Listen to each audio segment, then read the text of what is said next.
So, today we're going to be talking about Act 1 of Ghost of Tsushima and why I think it's such a great intro to Jin, the combat system, as well as all the other characters in the story.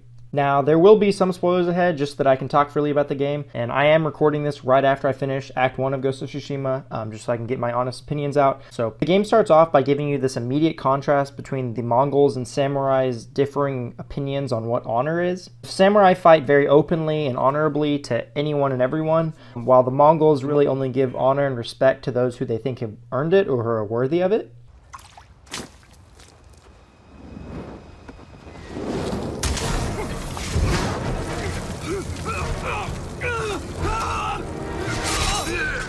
Such as when Khotun Khan is fighting Jin after he's deemed him worthy and after he's survived the initial onslaught.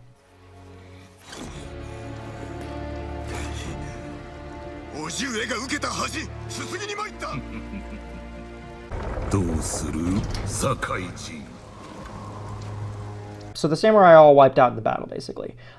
Jin only survives because he gets picked up by Yuna, who's a thief. So almost immediately, the game sets up kind of this mindset of a samurai and how you should be fighting honorably. And it actually had me feeling very conflicted as Yuna is trying to tell you to be kind of a thief and an assassin, contrasting that with what Jin's uncle is telling him about how you need to fight honorably and you need to respect everyone you're fighting and face them head on. And it actually had me conflicting as if I should go assassinate them or just walk into the town and start the fight. And I personally kind of found the struggle to be very interesting because it's such a core belief of Jin and his uncle, but obviously that isn't going to win the war between the Mongols. I mean, I think the real true enemy of Jin is going to be his honor. I mean, I think that Acts 2 and 3 are probably going to be exploring him kind of confronting his sense of what an honorable samurai is with his desire to free his people and win the war. And so this kind of leads me to my favorite aspect of the game so far, the combat. The combat in this game is easily the most cinematic fighting I have ever seen in a video game. I will say that the off-center kind of strange camera angle that this game uses is I think kind of a stylistic choice. It bothered me in the beginning, but after an hour or two of playing, I didn't really notice it anymore, and I especially don't notice it now. But the duels and the standoffs and the assassinations in this game they're just so polished. I absolutely love the duels in this game. So they've got these super cinematic, tense intros that I just never get tired of. The twang of the music perfectly accents the setup of the scene, and the duels have easily been some of my favorite moments of the game so far.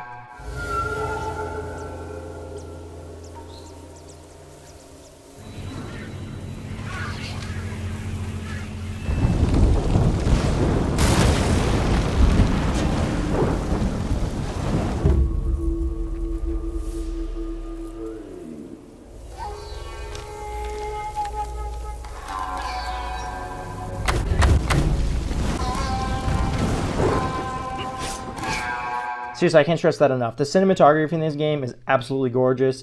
My PlayStation recordings really don't do this game justice. It looks phenomenal. I'm constantly stopping to look around or just explore. I find myself in camera mode taking screenshots of some really cool scene all the time. The game just it's so gorgeous, and it's only a 40 gigabyte game. I'm baffled by that. Now, the stealth in this game is pretty standard, but what's interesting to me is, do I win the battle at any means, or do I be an honorable samurai in this instance? And so that kind of conflict that I have when I'm playing the game, and I'm sure Jin would be having if he's in this real situation, is actually really interesting to me. And so the game really shows you the calm, collected, and peaceful mindset that a samurai should strive for, and it's expressed through these haikus that you write. And I think the beautiful scenery littered with these rotting corpses is a very cool parallel between what Jin should be as a samurai and the role he needs to fill if they're going to defeat the Mongols.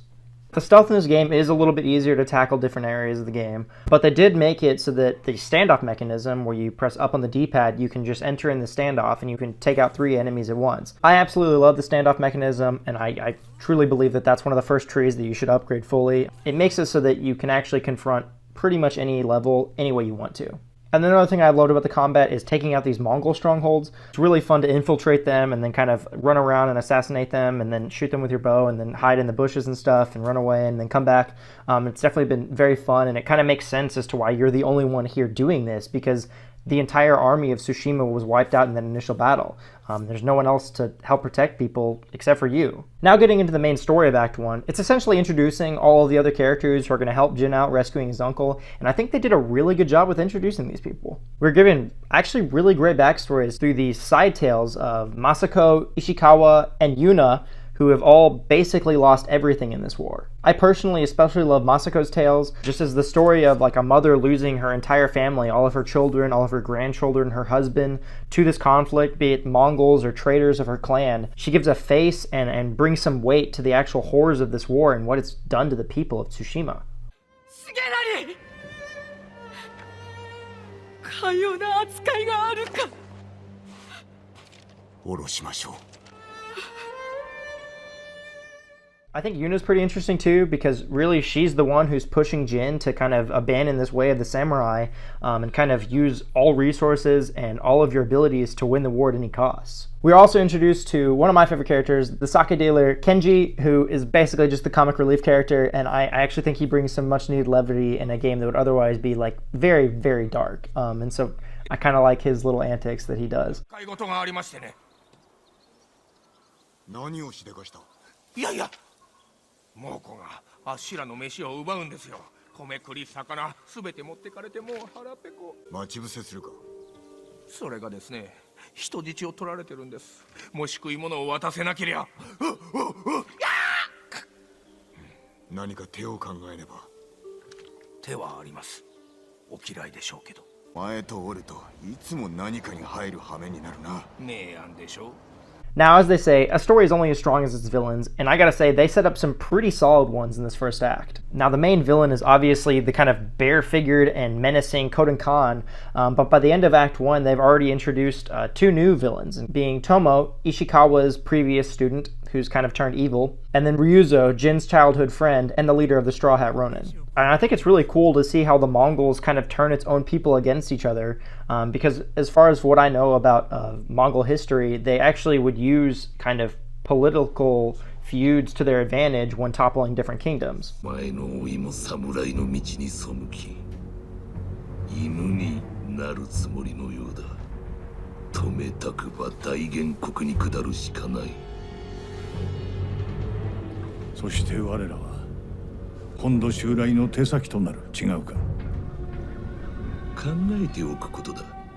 And right now, I'm really kind of interested to see if Tomo or Ryuzo end up being redeemed or not. I actually kind of feel for Ryuzo, and I think it's cool to see the Mongols using food to basically turn a starving group of warriors to their side. I've also been very impressed with the open world aspect of this game. There's so much packed into this map, and as the last defender of essentially a bunch of farmers and peasants, the vast majority of side quests don't feel like you're just wasting your time like they do in some games. I absolutely love exploring the map, and there's these little birds that will bring you to these cool new locations.